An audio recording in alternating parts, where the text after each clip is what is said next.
اهلا وسهلا. ازيكم؟ عاملين ايه؟ يا رب تكونوا بخير. من فترة كده عملت زيارة لمكتبة الميكروفون اللي في فرع الدقي. كان وقتها عاملين معرض وتخفيضات على الكتب، وعموما ده بيحصل مع نهاية العام واقتراب معرض القاهرة الدولي للكتاب. اغلب المكتبات بتبدأ تعمل عروض، وبالفعل هم دلوقتي عاملين عروض وتخفيضات في فرعهم في مدينة نصر. في الفيديو هكلمكم عن المكتبة والعروض، وهل هي فعلا كويسة، وايه اللي عجبني في المعرض بتاعهم، وكمان الكتب اللي اشتريتها من هناك، ولكن بعد الانترو.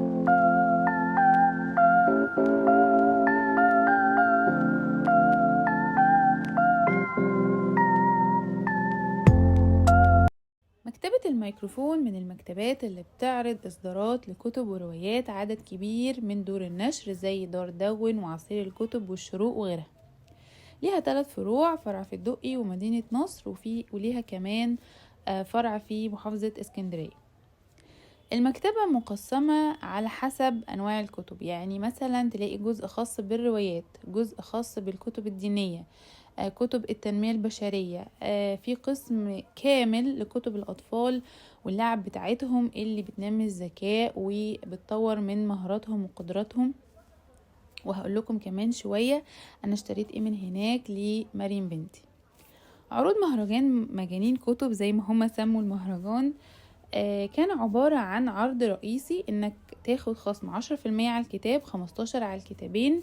لو اشتريت 3 كتب تاخد كتاب هدية، ولو اشتريت 6 كتب تاخد كتابين، لو اشتريت 9 كتب تاخد 3 كتب هدية.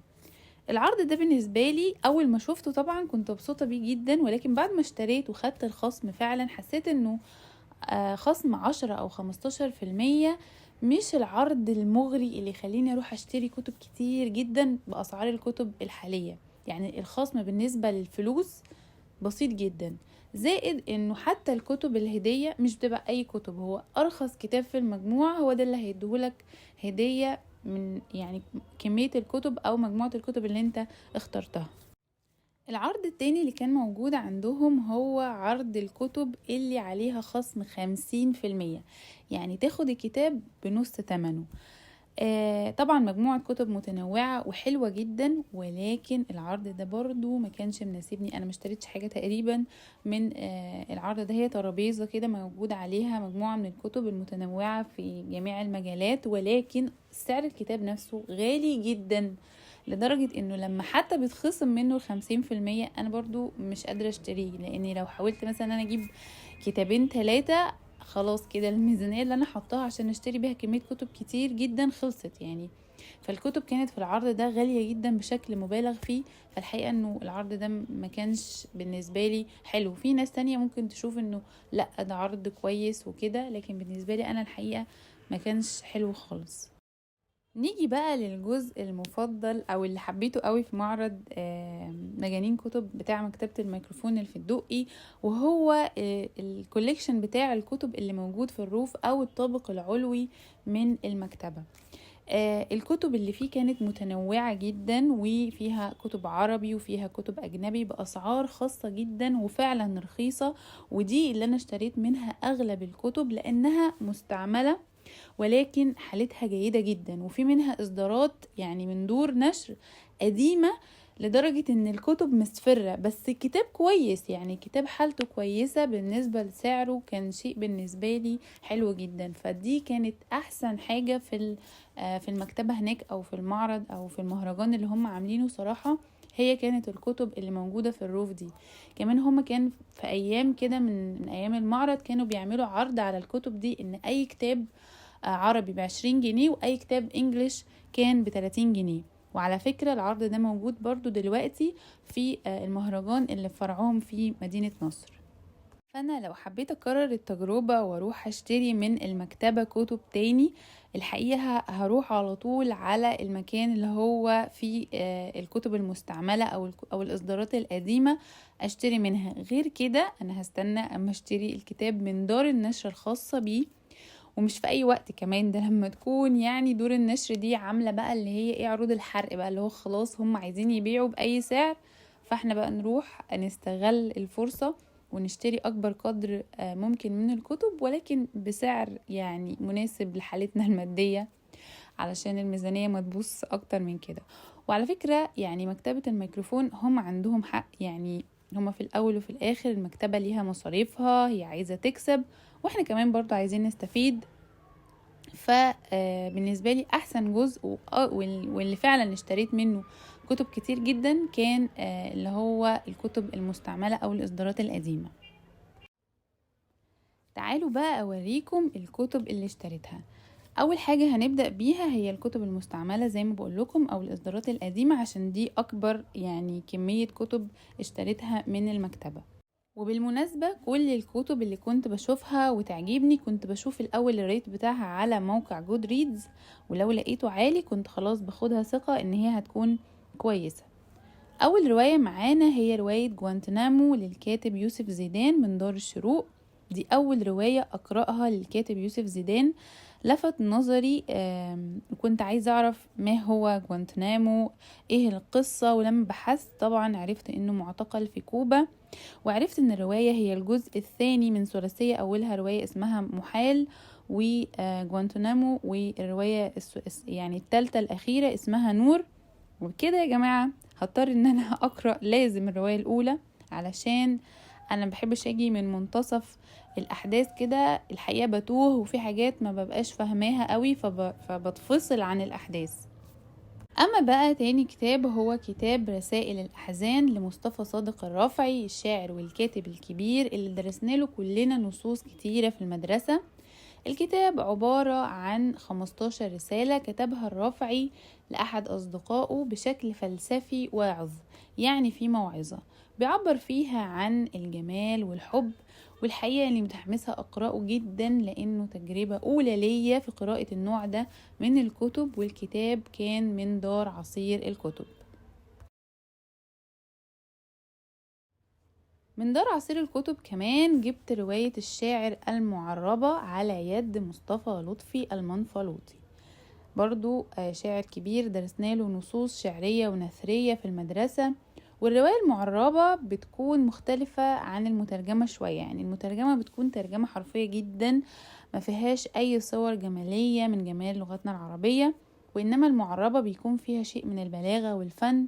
وممكن كمان اللي يعني بيقوم بتعريبها يدخل بعض النصوص الشعرية اللي بتخدم الرواية بدون إخلال بالأصل طبعا.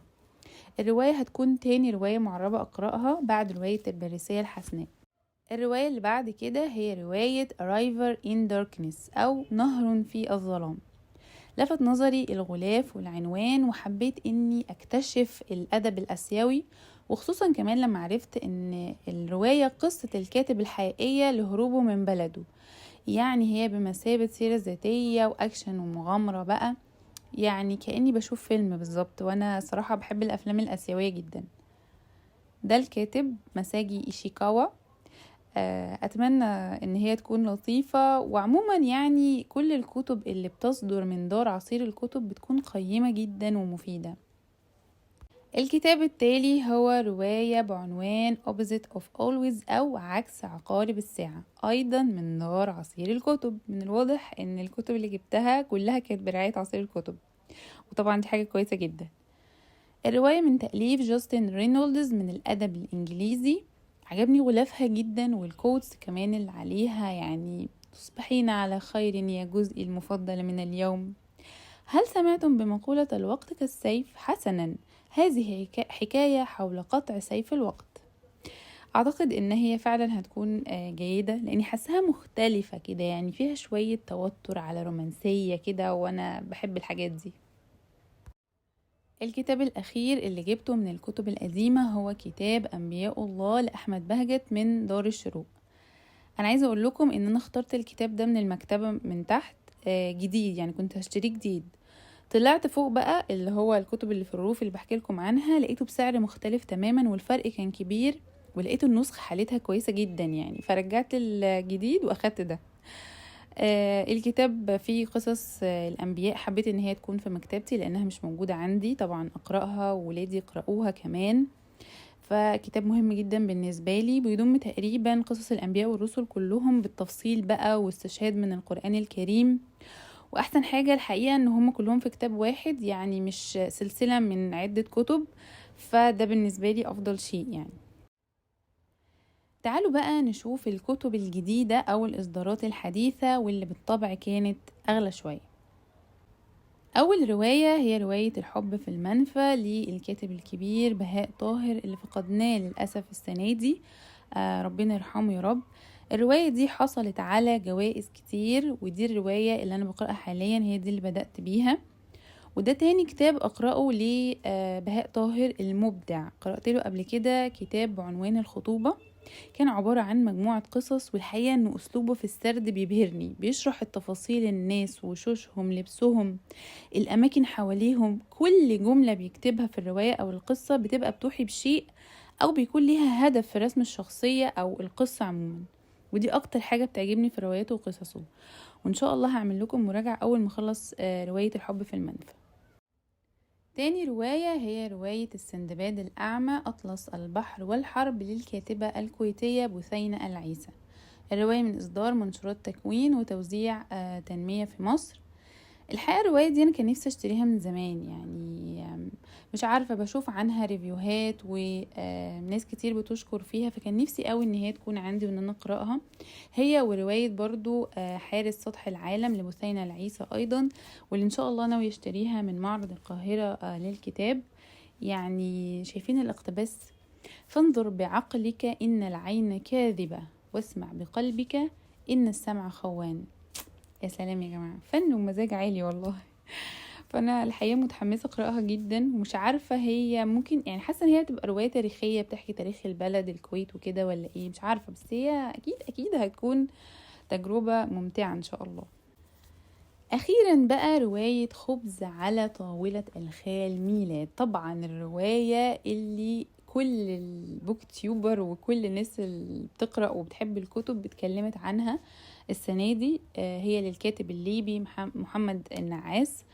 الرواية حازت على جائزة البوكر العالمية لسنة 2022.